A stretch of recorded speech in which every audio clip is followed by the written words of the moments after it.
think Can we address the Roe v. Wade real quick? That was a huge portion of the debate. The debate I believe fired off with that, wasn't it? Wasn't that the first topic? Okay, so the Roe v. Wade thing is all the people that I know that are voting for Kamala. That's their main sticking point. I know this one girl. She's an extreme feminist. She also is very pro-Palestinian and was involved in the pro-Palestinian movement for years before. But she is so pro-Kamala, and she doesn't. And she's kind of just like, I don't care if she's part of the military-industrial complex.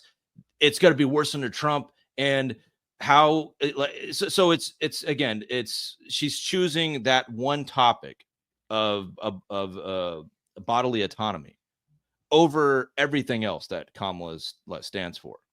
And it pisses me off about her, but it's something we need to address because they spent a good chunk of that debate talking about Roe v. Wade.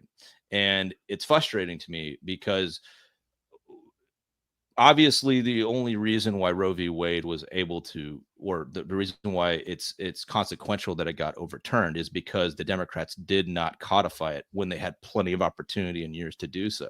And I believe that was a very strategic move by the Democrats to not codify Roe v. Wade, to always have something that they can fight for in the eyes of Americans that makes them distinguished from the Republicans.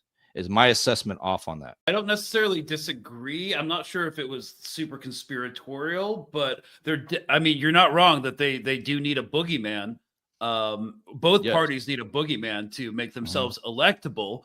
But I will say about Roe v. Wade, that is a great social issue that they can fight for because it's definitely not going to be about gun reform. 4 days ago, Kamala made a statement after the school shooting in Appalachia, and now she's just like, yeah, we're not taking away your guns.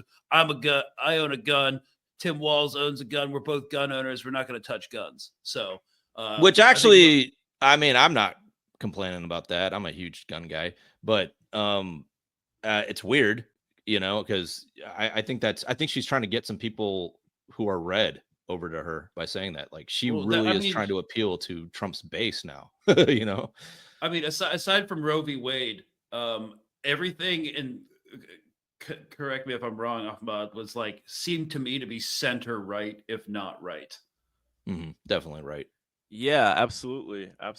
The Democrats, not only on the gun issue, or even the border, Camilla's trying to make it sound like she's going to appeal to everyone. Like, oh, I'm going to let a bunch of migrants come, but also, I'm going to be really tough on the border. I'm not going to let anyone in. She's trying to play both sides, but yeah, she is. What was interesting was how hard she pushed for war.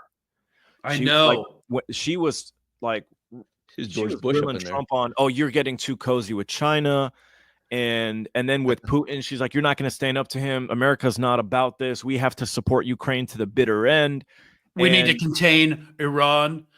Yeah, a bunch of she's a war hawk, and Democrats have always been war hawks, but the perception that the voters had was, the Democratic voters at least, was that the Democrats are the anti-war party, and they don't seem to care that that's no longer the case. It's very strange. The Democrats, I think, have learned that we can talk openly about war, and our base won't care whatsoever. Ahmed, how do you feel like that will translate to the voting Democrats? Do you think that will have any effect? What you just they don't care. They don't care. Roe v. Wade, baby. Roe v. Wade. Roe v. Wade. I swear, if they did not have Roe v. Wade as a topic, the Democratic Party would be irrelevant. Just no relevance whatsoever. That's why they spent so long talking about it. And Kamala did this great emotional appealing speech. Yeah, she did. About you saw that? She really performed that one. It's the system that perpetuates it. But yeah, guys, I don't see this moving the needle at all in terms of what's going to determine the election.